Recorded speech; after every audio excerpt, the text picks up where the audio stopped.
Mi alma tiene sed de Dios.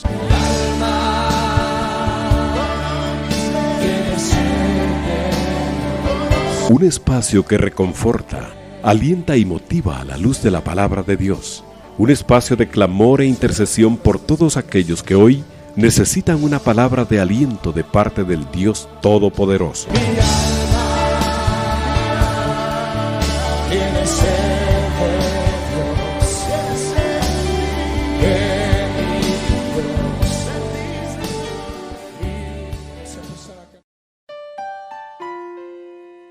Bendiciones, hermanos. Nuevamente el Señor nos concede este privilegio precioso de estar por acá compartiendo con ustedes este espacio radial. Quisiera, hermano, que entráramos de lleno con el tema que hemos preparado para este día, porque el tiempo se nos hace cortito cada vez que estamos en el programa, porque realmente es tanto de lo que hay que hablar.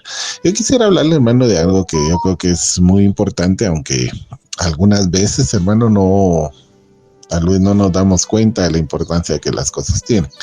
Cuando el Señor Jesucristo empezó su ministerio,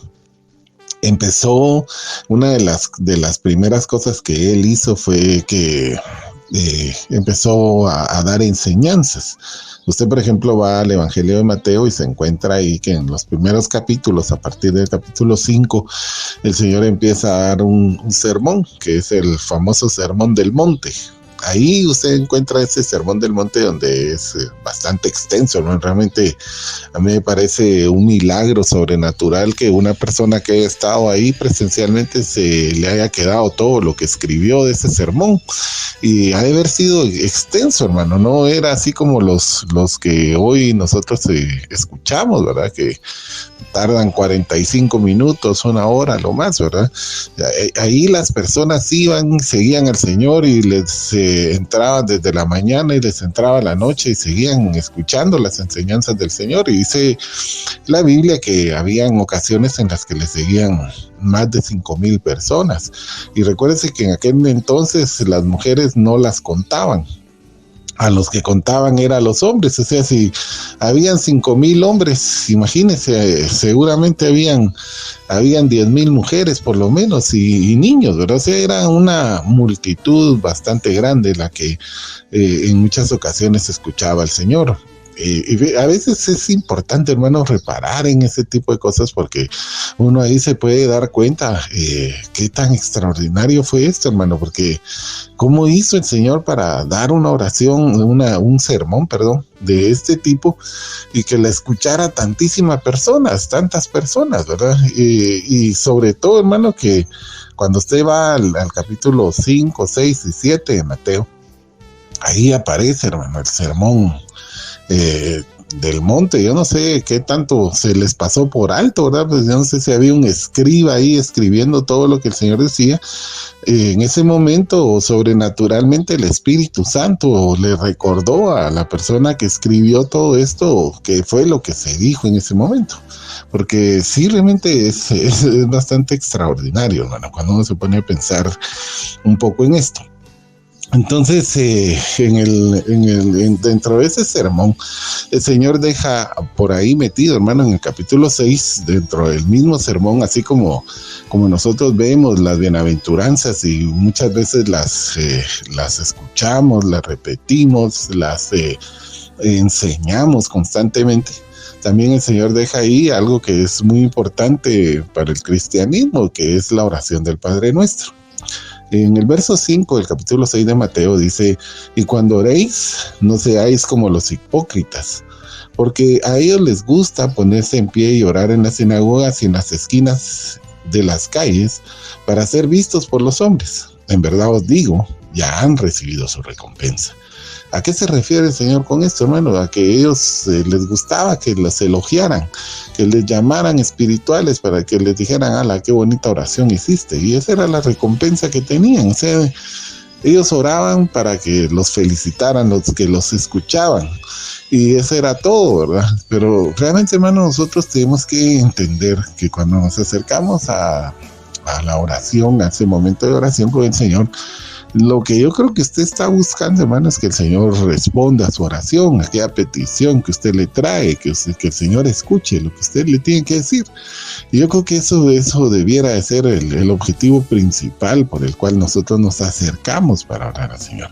Pero mire lo que dice el Señor aquí. Aquí son consejos importantes que el Señor está dando, ¿verdad? Verso 6. Pero tú cuando ores, mire, mire, esto a lo que me refiero es a que es un consejo que el Señor nos va a dar, que es importante, porque Él de alguna manera, siempre que oraba, y usted lo puede ver ahí en San Juan capítulo 11, que el Señor le dice al Padre: Señor, yo sé que siempre me escuchas. O sea, siempre que el Señor llegaba y se presentaba delante del Padre para orar, el Padre siempre le escuchaba, y él tenía esa certeza que el Señor siempre le escuchaba. Y mire, es otra cosa bien importante, hermano, que aunque el Señor Jesucristo sabemos nosotros que era Dios mismo dentro de aquel cuerpo, el que habitaba, dice Colosenses, que en Jesús habitaba la plenitud de la deidad. Sin embargo, el Señor se acercaba para orar. Y lo hacía, hermano, en una forma extensa. La Biblia describe que el Señor le entraba a la madrugada orando, ¿verdad? Vamos a tratar de ir un poquito más rápido porque realmente me quiero enfocar en algo en este momento. Y dice: pero cuando ores, entra en tu aposento, y cuando hayas cerrado la puerta, ora a tu Padre que está en secreto, y tu Padre que ve en secreto te recompensará. Y al orar no uséis repeticiones sin sentido como los gentiles, porque ellos se imaginan que serán oídos por su palabrería. Por tanto, no os hagáis semejantes a ellos, porque vuestro Padre sabe lo que necesitáis antes que vosotros lo pidáis. Entonces, mira, aquí hay algo bien importante, hermano. ¿A quién dice la Biblia aquí que nosotros debemos de orar? A nuestro Padre, ¿verdad? Entonces tenemos que acercarnos delante del Señor sabiendo, hermano, que nosotros tenemos ese acceso a ser hijos de Dios, porque creímos en el Señor Jesucristo, porque recibimos a Él. Dice el Evangelio de Juan, capítulo 1, mas a todos los que le recibieron, a los que creen en su nombre, les dio potestad de llegar a ser hechos hijos de Dios. Entonces, mire, usted sabe, hermano, que todo lo que hacemos ahora acá, nosotros lo debemos de hacer por la fe. Entonces, si nosotros nos acercamos delante de Dios y no tenemos fe para saber que somos hijos de Él, ya estamos ahí, hermano, cojeando de una pata, ¿verdad? Porque ya no nos estamos acercando por fe. Y usted sabe, hermano, que todo lo que nosotros hacemos delante de Dios debe ser hecho por fe. Porque ese elemento de la fe es lo que nos permite, hermano, tener una comunicación. Es como hablar el mismo idioma de Dios. Usted sabe que la Biblia dice que sin fe es imposible agradar a Dios. Es imposible, no se puede. Entonces nosotros tenemos que venir con esa certeza de orar, de que cuando estamos orando a nuestro Padre. Nos estamos acercando.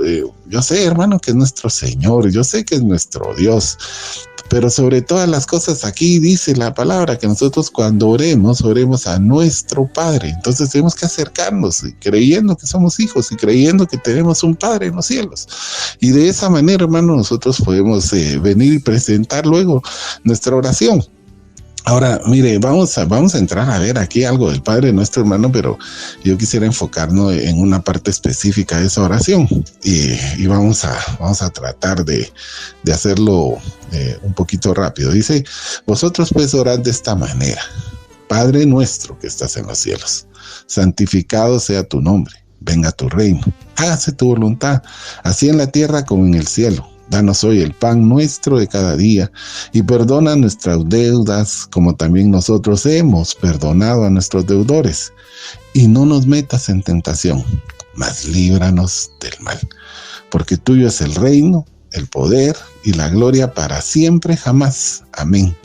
Porque fíjese, ya cuando dice ese amén, el verso 14 dice: porque si perdonáis a los hombres sus transgresiones, también vuestro Padre Celestial los perdonará a vosotros. Pero si no perdonáis a los hombres, tampoco vuestro Padre perdonará vuestras transgresiones. Esto es realmente, hermano, de meditarlo. Porque, mire, usted sabe, hermano, esta oración del Padre Nuestro es una oración que se repite.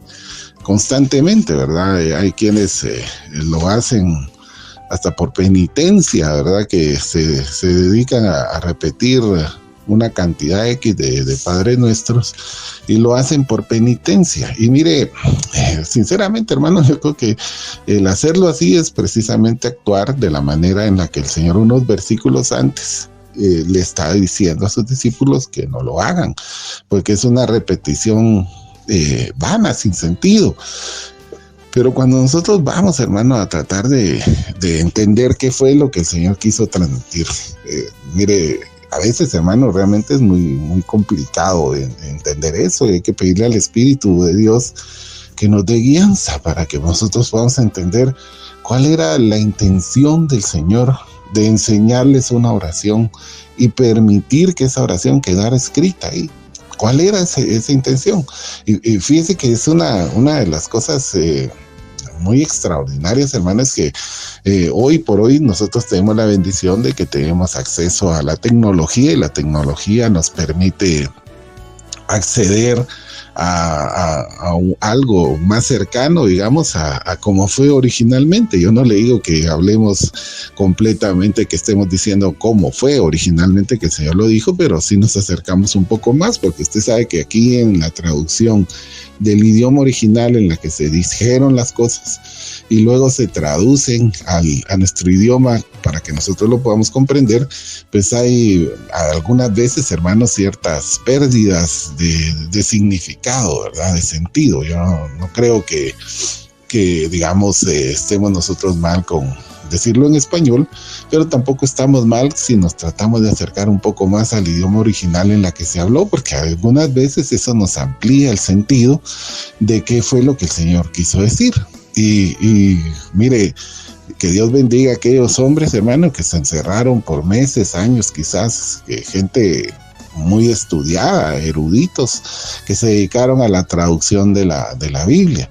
Pero algunas veces esas traducciones, hermanos, se pasó del idioma original a otro idioma, y después de ese idioma se pasó a otros más. Es como cuando, por ejemplo, yo entiendo que hoy por hoy se traduce la Biblia a los idiomas mayas.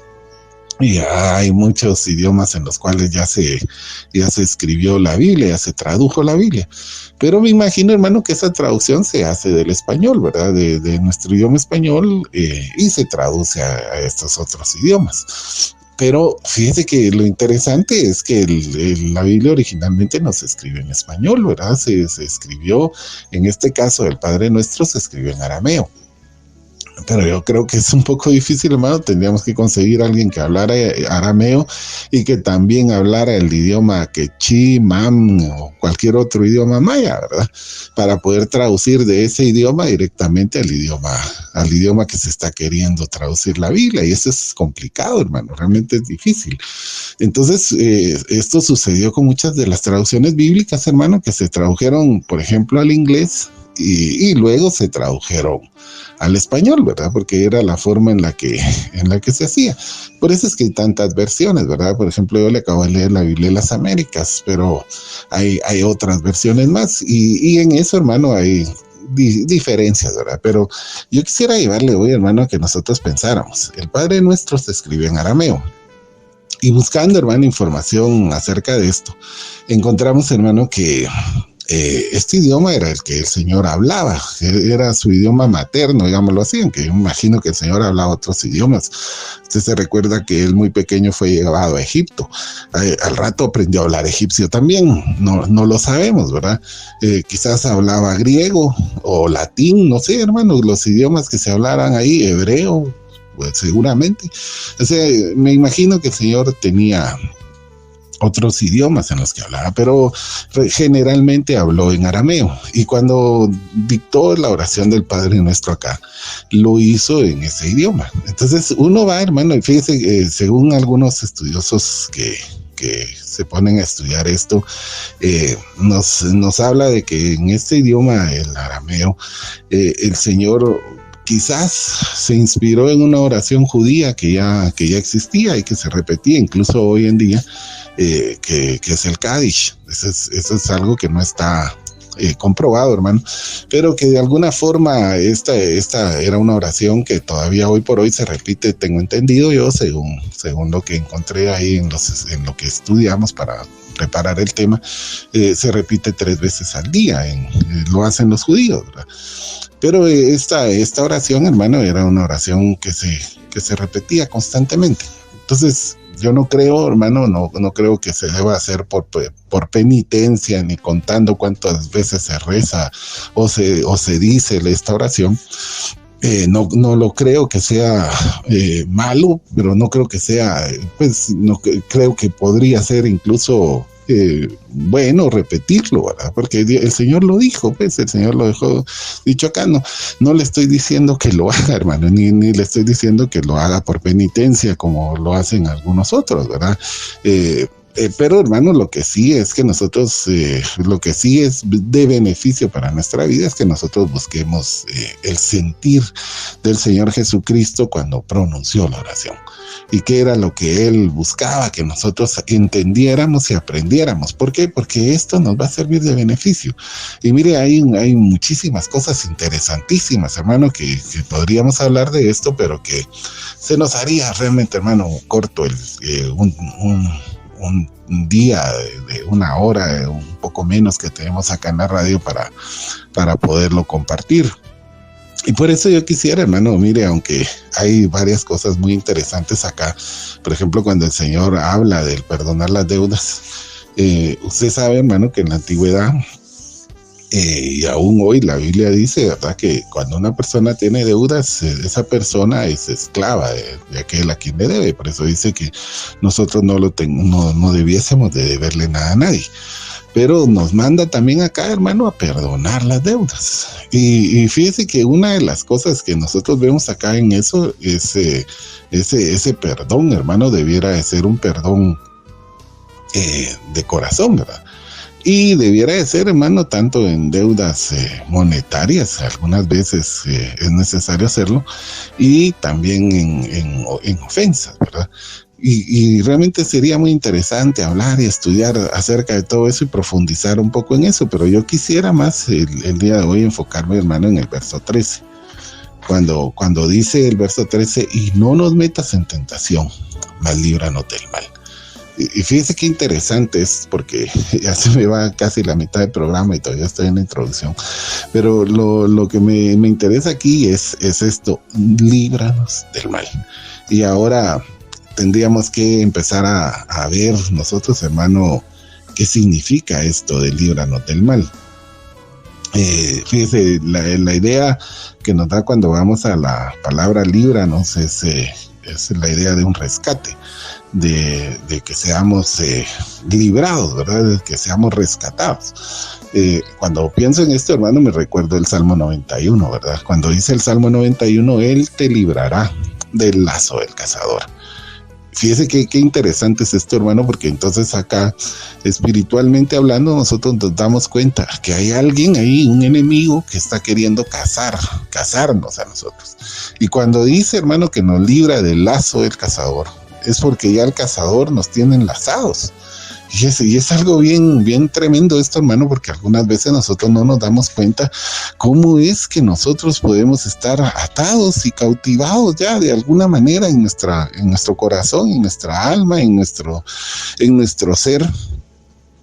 Y que necesitamos ser rescatados por el Señor, que necesitamos, hermano, de alguna manera que el Señor nos libre de ese lazo del cazador. Fíjese que cuando usted va al Salmo 91, usted se da cuenta ahí que empieza hablando de la divinidad en todos sus sentidos. Cuando usted va al original, empieza a hablar acerca del Padre, del Hijo, del Espíritu Santo, y ahí lo puede ver usted. Hay unas versiones en la Biblia, por ejemplo, que lo traducen de esa manera. El que habita al abrigo del Altísimo, esa es una parte del Señor, digámoslo, para que lo podamos entender, digámoslo así, ¿verdad? El que habita al abrigo del Altísimo morará bajo la sombra del Omnipotente, y diré yo a Jehová, esperanza mía, castillo mío, mi Dios, en quien confiaré. Y después dice, Él te librará del lazo del cazador. Entonces, cuando nosotros estamos, hermano, ahí nos damos cuenta, hermano, que ahí cuando nos dice eso, podemos entender, hermano, que hay alguien tratando de enlazarnos, o podemos entender que quizás alguien ya nos enlazó, ya nos tiene atados, y que de alguna manera esas ataduras que están ahí todavía dentro de nosotros, hermano, nos tienen cautivos, pero que nosotros tenemos un Padre, hermano, que un Dios todopoderoso que nos puede librar. Y por eso cuando el Señor viene y hace esta oración, porque Él la hace ahí para enseñarnos a nosotros a orar, nos da la idea, nos da a entender, hermano, que nosotros necesitamos ser librados. Y fíjese que aquí es algo muy importante, hermano, que nos demos cuenta que nosotros, hermano, a pesar de ser cristianos, estamos expuestos a muchas cosas. Y hay peligros. Y usted puede ir, hermano, el apóstol Pablo, por ejemplo, dice ahí en 2 Corintios que él ha estado en muchos peligros y que él ha estado en muchas situaciones en las cuales él se ha sentido en riesgo, que se ha sentido en momentos en los cuales en su alma, en su corazón, hay riesgos, pero son riesgos, hermano, que son físicos y espirituales. Son riesgos que no son inventados mentalmente, ¿verdad?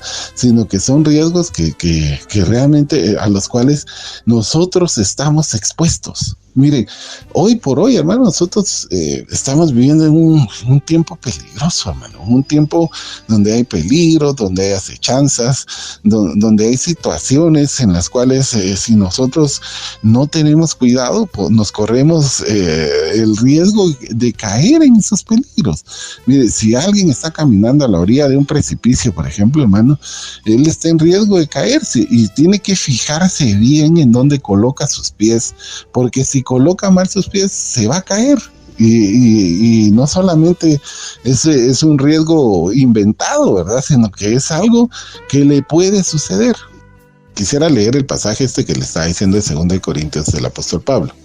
Y mire, dice, otra vez os digo, verso 16, capítulo 11 de 2 Corintios, otra vez os digo, nadie me tenga por insensato, pero si vosotros deseáis recibirme, aunque sea como insensato, para que yo también me gloríe en lo poco. Lo digo, no lo digo como lo diría el Señor, sino como en insensatez, en esa confianza de gloriarme. Pues ya que muchos se glorían en la carne, yo también me gloriaré, porque vosotros, siendo tan sabios, con gusto toleráis a los insensatos. Pues si toleráis, si alguno os esclaviza, si alguno os devora, si alguno se aprovecha de vosotros, si alguno se exalta a sí mismo, si alguno os golpea en el rostro, para vergüenza mía lo digo, que en comparación con otros hemos sido débiles. Pero en cualquier otra cosa que alguien más sea osado, hablo con insensatez, yo soy igualmente osado. Fíjese que el apóstol Pablo aquí les está haciendo de alguna forma un reclamo, pero les está haciendo ver a aquellos a los cuales les escribió esta carta, les está haciendo ver cómo ellos dejan que muchas veces las personas lleguen y les hagan ciertas cosas, llamándose ministros, y ellos bien lo aceptan y bien lo toleran, ¿verdad? Y entonces viene aquí y dice, vamos a ver un poquito más, dice dice, ¿son servidores de Cristo? Hablo como si hubiera perdido el juicio, dice aquí. Yo más, en muchos trabajos, en muchas cárceles, en azotes, en un sinnúmero de veces, a menudo en peligro de muerte, dice aquí. 5 veces he recibido de los judíos 39 azotes. 3 veces he sido golpeado con vara. 1 vez fui apedreado. 3 veces naufragué y he pasado una noche y un día en lo profundo, con frecuencia en viajes, en peligro de ríos, peligro de salteadores, peligro de mis compatriotas, peligro de los gentiles, peligros en la ciudad, peligros en el desierto, peligros en el mar, peligro de los falsos hermanos, en trabajos, en fatigas, en muchas noches de desvelo, en hambre, en sed, a menudo sin comida, en frío, en desnudez. Además, tales cosas externas están sobre mí, la presión cotidiana de la preocupación por todas las iglesias. ¿Quién es débil sin que yo sea débil? ¿A quién se le hace pecar sin que ya no me preocupe preocupe intensamente. Si tengo que gloriarme, me gloriaré en cuanto a mi debilidad. Y el Dios y Padre del Señor Jesús, el cual es bendito para siempre, sabe que no miento. Fíjese, en Damasco, el gobernador, bajo el rey Atenas, vigila la ciudad. Mire, aquí hay muchas otras cosas más que el apóstol describe, pero a lo que yo quiero enfocarme, hermano, es que nosotros muchas veces corremos peligros. Y necesitamos ser librados por Dios. Porque así como el apóstol Pablo fue librado, hermano, porque usted sabe, hermano, que el apóstol Pablo pasó por todo eso, pero ahí estaba escribiéndolo. Y quiere decir entonces que a pesar de aquello que pasó, fue librado del Señor. Entonces, una de las cosas que nosotros tenemos que pedirle al Señor es que nos libre de todos estos peligros, que nos libre del mal, que nos ayude, hermano, a salir del otro lado de aquellas situaciones en las cuales nosotros tenemos que pasar. Porque mire, hermano, hay cosas que son inevitables en la vida. A veces la muerte de un ser querido, hermano, alcanza, y eso no quiere decir, hermano, que no nos duela, nos duele. Pasamos por duelo, pasamos por padecimientos, sufrimos, hermano.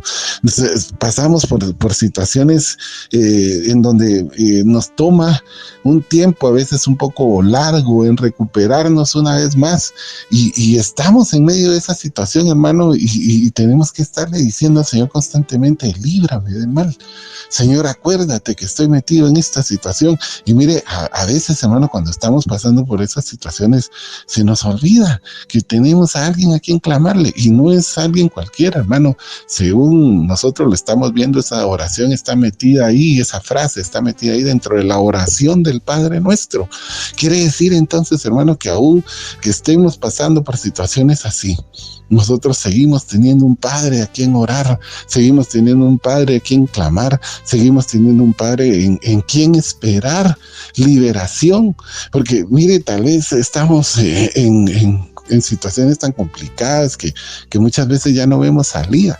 Mire, yo le comentaba la otra vez, hermano, cómo es que en una ocasión yo sentía que se me habían cerrado todas las puertas, y aun cuando oraba y miraba hacia arriba, hermano, sentía que los cielos estaban cerrados también. Y en medio de esa situación yo decía: Señor, siento que todas las puertas a mi alrededor se me han cerrado, y también el cielo lo siento que es de bronce, que está cerrado. Ya no tengo a quién dirigirme.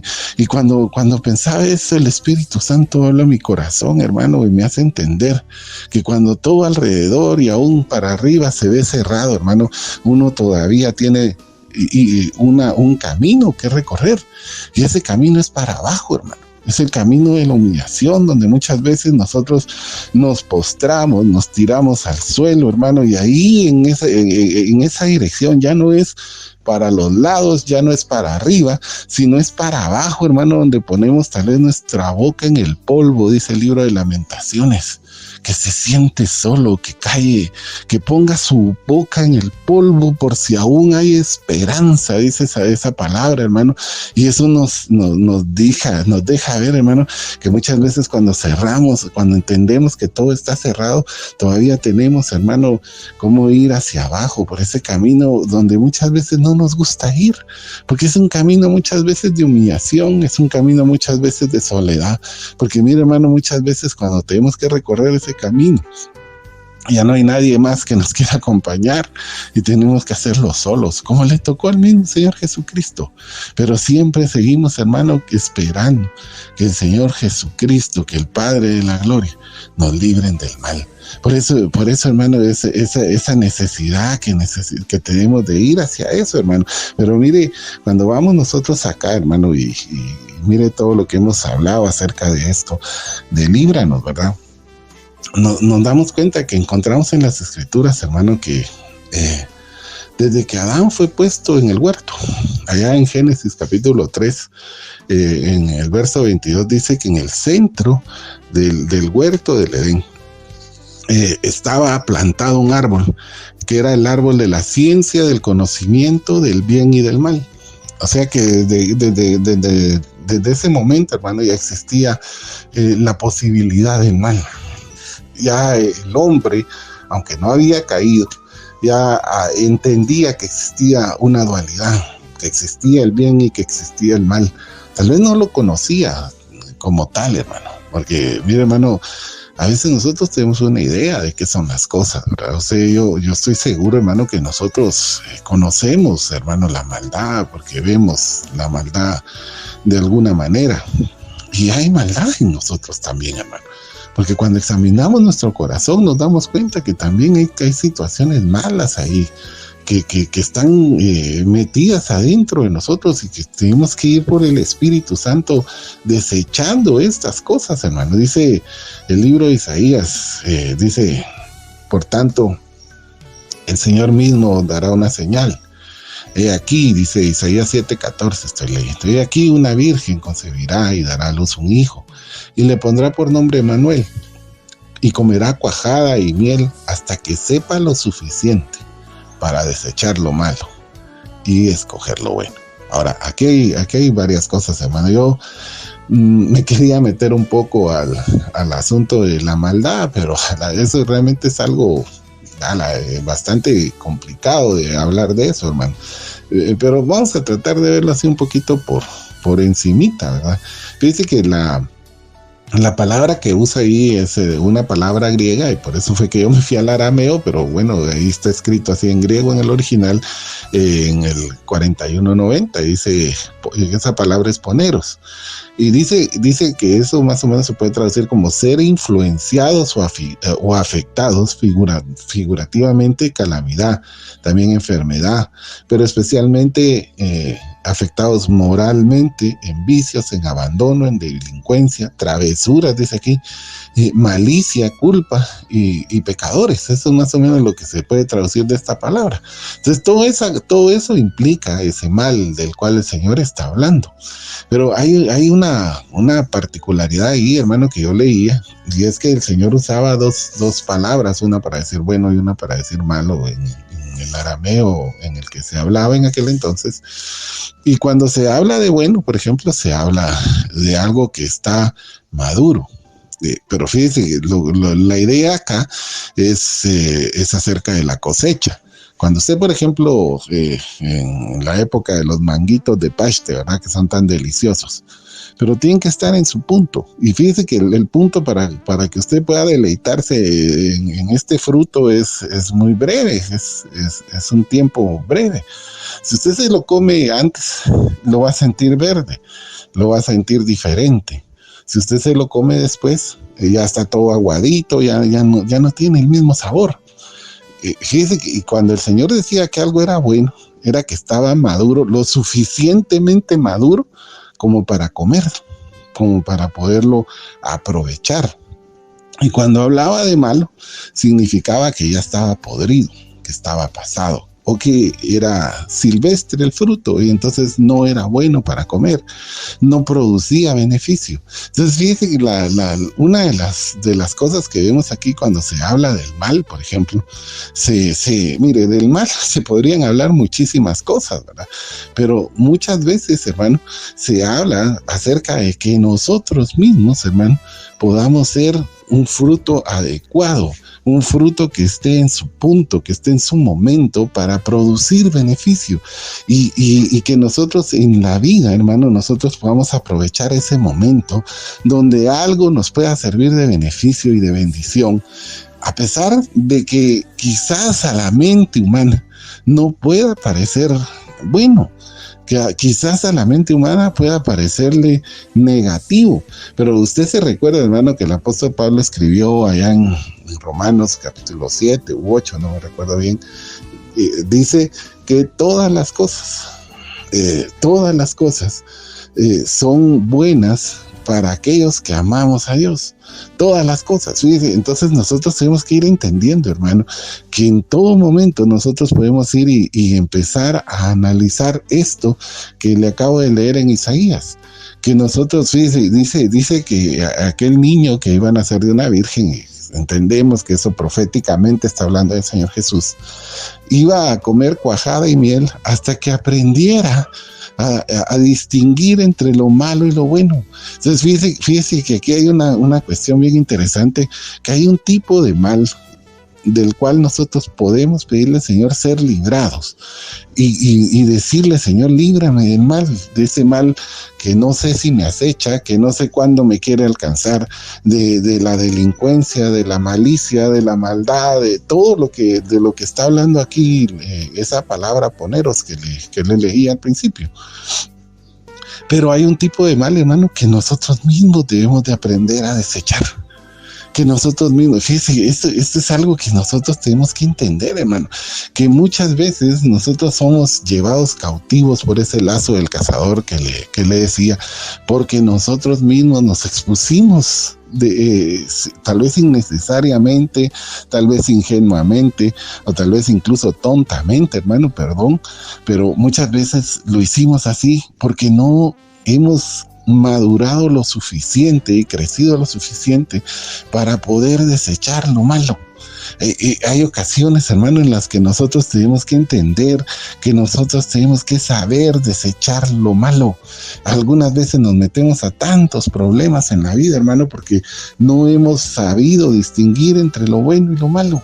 Y entonces empezamos a meternos en situaciones, hermano, donde nosotros, por no aprender tal vez a decir que no, por no aprender tal vez a desechar las cosas en su momento y en su tiempo, nos resultamos metiendo en unos problemas extraordinariamente grandes, hermano, de los cuales después nos es muy complicado salir. Mire, hoy por hoy, hermano, yo creo que vale mucho la pena que nosotros empecemos a distinguir esto.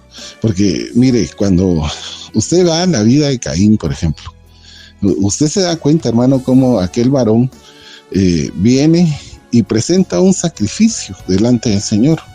Pero el sacrificio que él llega a presentar delante del Señor era un sacrificio de frutas. Y no era eso lo que Dios quería. Y Dios le va a enseñar a aquel varón, a través del sacrificio que presenta a su hermano, cómo era el sacrificio que él esperaba. Pero Caín no lo entiende, ni siquiera hace la lucha de entenderlo. Y entonces viene el Señor y le habla a aquel varón y le dice: mire, yo veo una misericordia tan extraordinaria del Señor, porque el Señor se acerca con aquel varón y le empieza a hablar y le dice: mira, ¿por qué estás enojado? ¿Por qué se demudó tu semblante? ¿Por qué tienes esa cara? Eso es lo que el Señor le está diciendo. Mira, Caín, ¿por qué tienes esa cara? Mira, ya, ¿es que acaso no te das cuenta qué es lo que yo estoy esperando?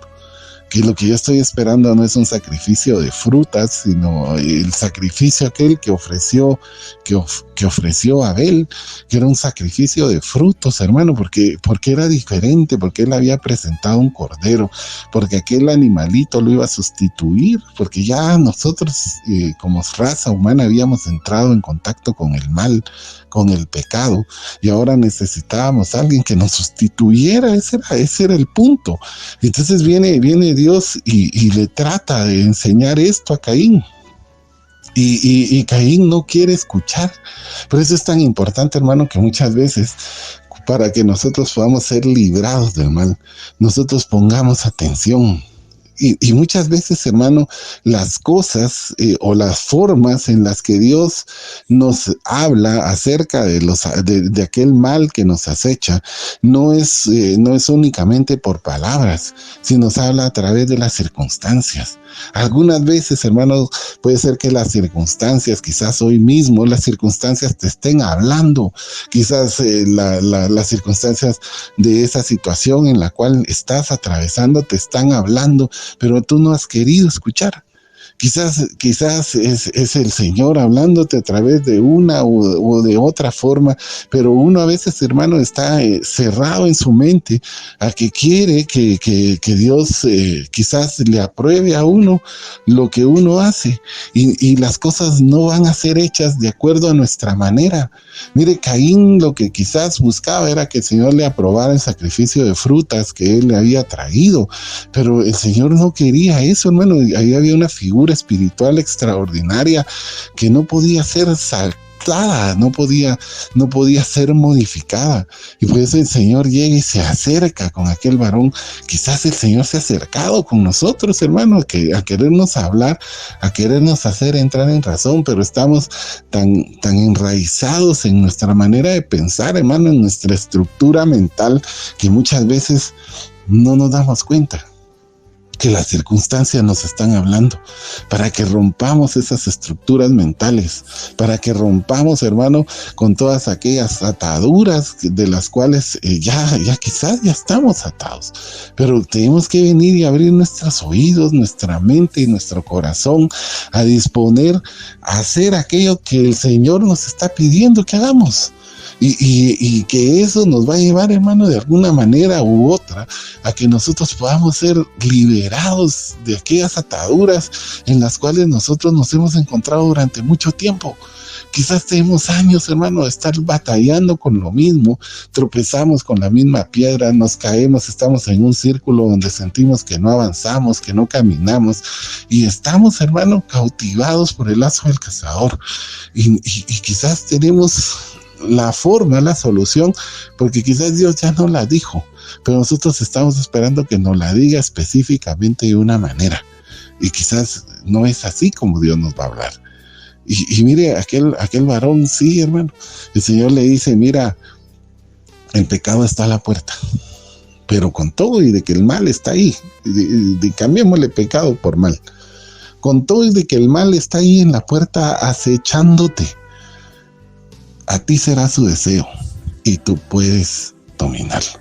Algunas veces, hermano, las situaciones malas en nuestra vida nosotros las podemos dominar.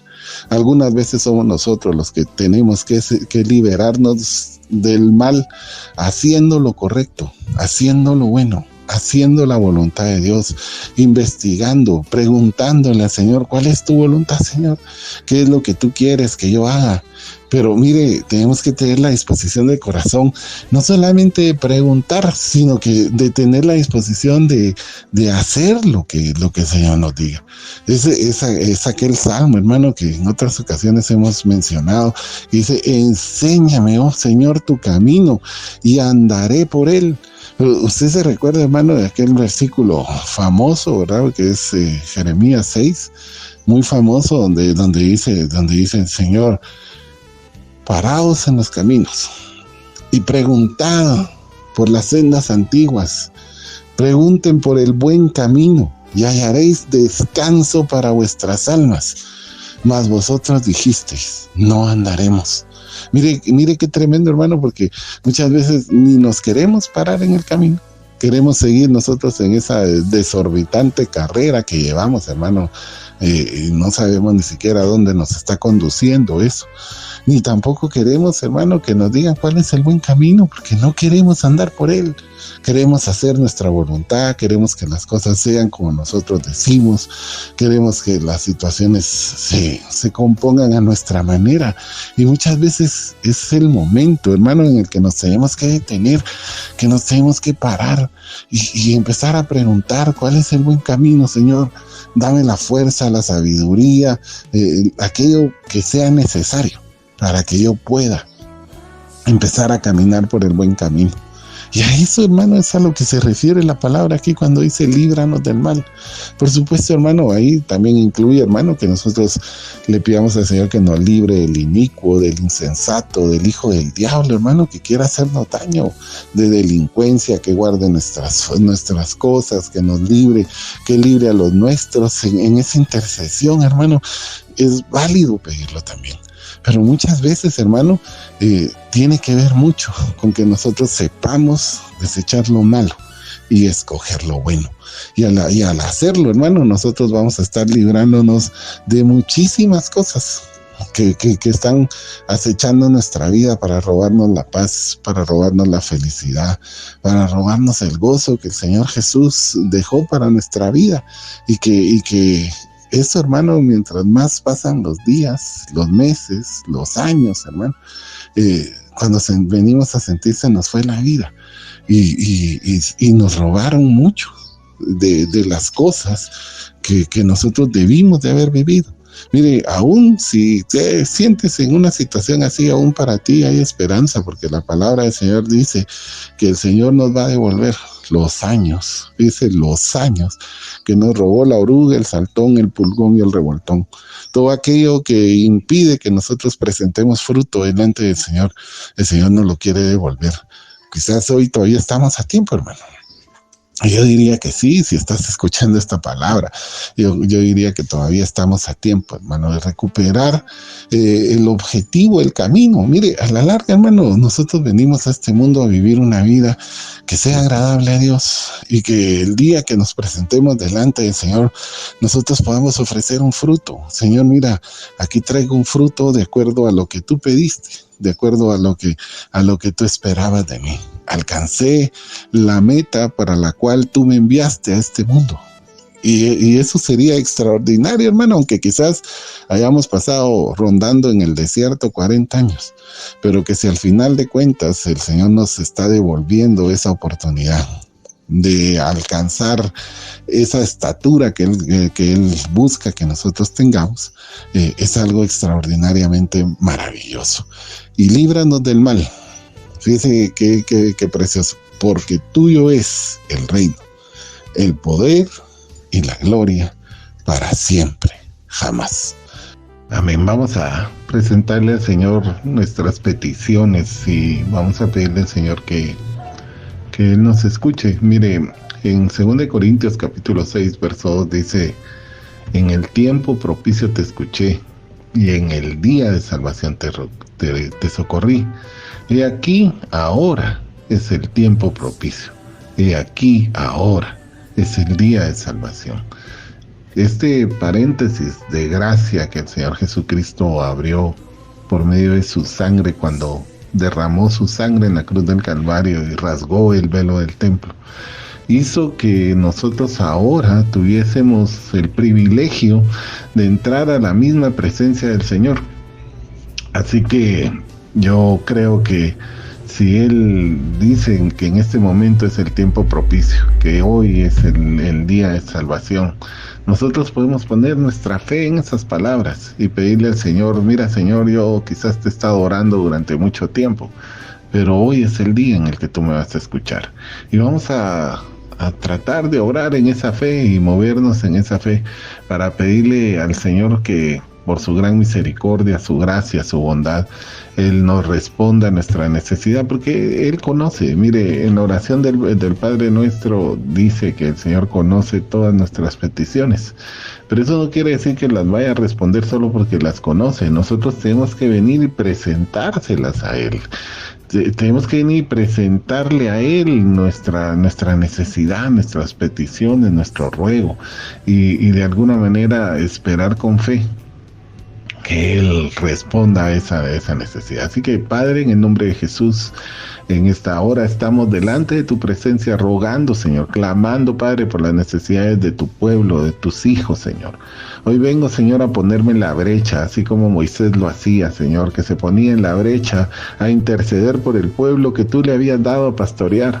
Señor, yo vengo en el nombre de Jesús poniéndome, Señor, en la brecha de intercesión para que tú llegues a la necesidad, Señor, de cada uno de los hermanos que están escuchando y aún de los que no están escuchando, Señor. Hoy venimos a pedirte por la sanidad, Señor, de la señorita Sharon, que ha estado pasando por problemas de necesidad y su madre ha presentado esta petición. Venimos suplicándote, Señor bendito, que tú atiendas a la necesidad de nuestros hermanos que han sufrido derrames, Señor, que tienen problemas de salud mental, Señor, que están pasando por problemas en el hígado, en los riñones, Señor, en cada una de sus vísceras, Señor, hermanos que están bloqueados sus intestinos, Padre, en el nombre poderoso de Jesús. Hoy te ruego, Señor bendito, por aquellos hermanos que están pasando por necesidad de que tú regules el azúcar en su sangre, Señor, porque están pasando por problemas de presión alta, Señor.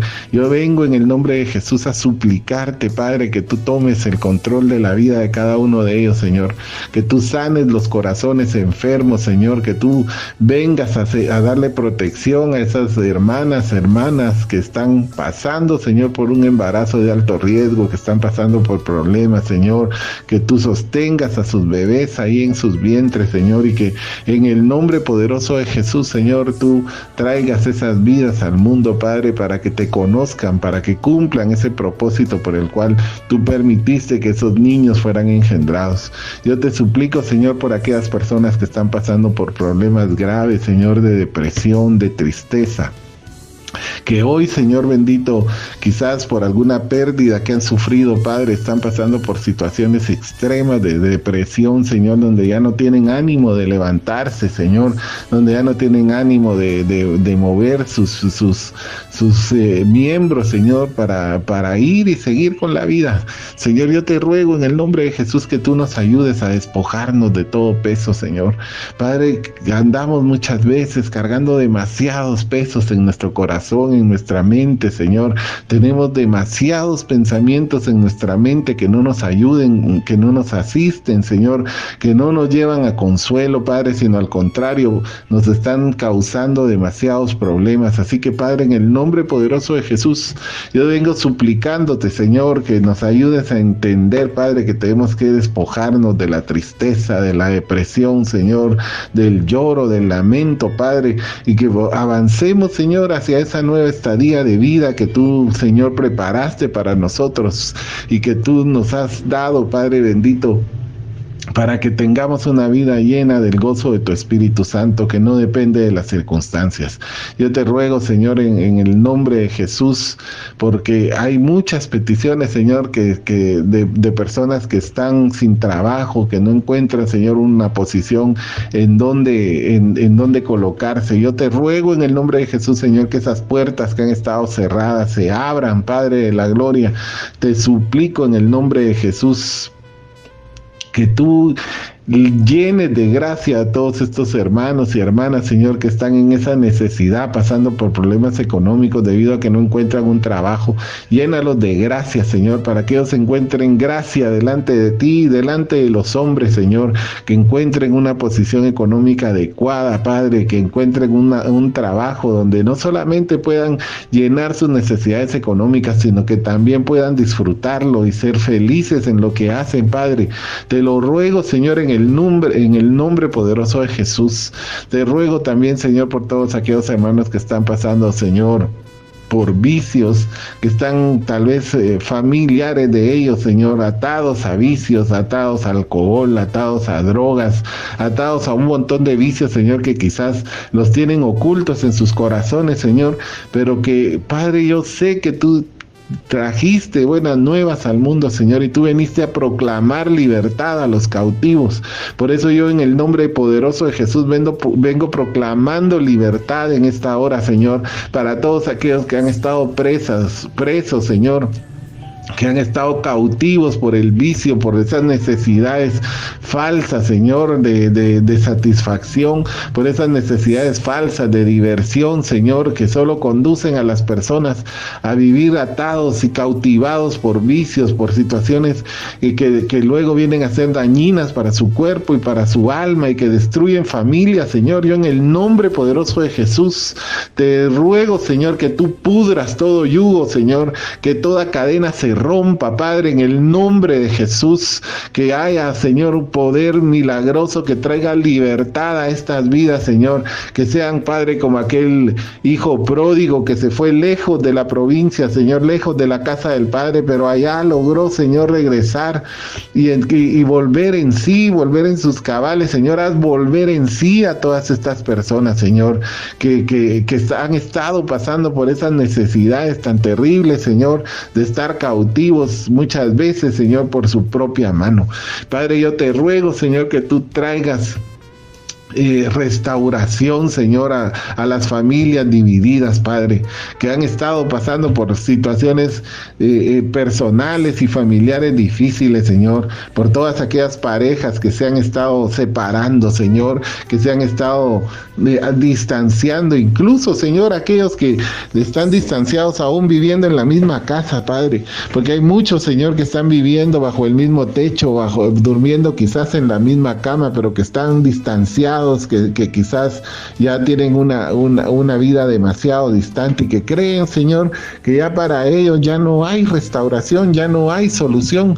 Yo vengo a suplicarte, Padre, en el nombre de Jesús, que tú pongas tu mano, Señor, que ayudes a estas personas a arreglar, a solventar sus diferencias, sus problemas, y que venga la paz de tu Espíritu Santo a morar en esos hogares, Señor, donde hay conflicto, donde hay problemas, Señor, donde los conflictos y los problemas son el pan nuestro de cada día, Señor. En el nombre poderoso de Jesús, ten misericordia de esos niños que están sufriendo a causa, Padre bendito, de la indiferencia o de la violencia que hay y que existen entre sus padres, Señor. Padre, en el nombre poderoso de Jesús, trae consuelo a aquellas personas que están pasando por tristeza, Señor. Trae, Padre, en el nombre de Jesús, provisión económica al que no tiene quizás para comer mañana, Señor, en la mañana. Padre, haz milagros, prodigios, maravillas, Señor. Somos personas necesitadas de ti, Señor. Así que en el nombre poderoso de Jesús te suplicamos tu misericordia, Padre. Ten misericordia de nosotros, Señor. Guárdanos para la gloria de tu nombre, Señor. En el nombre de Jesús. Amén. Amén.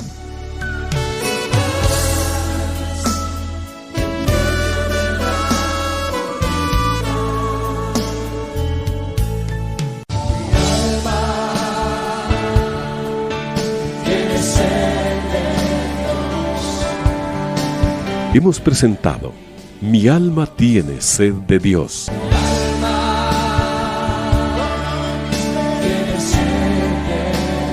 Te invitamos a escuchar nuestra próxima audición cuando nuevamente estaremos delante del Señor exclamando: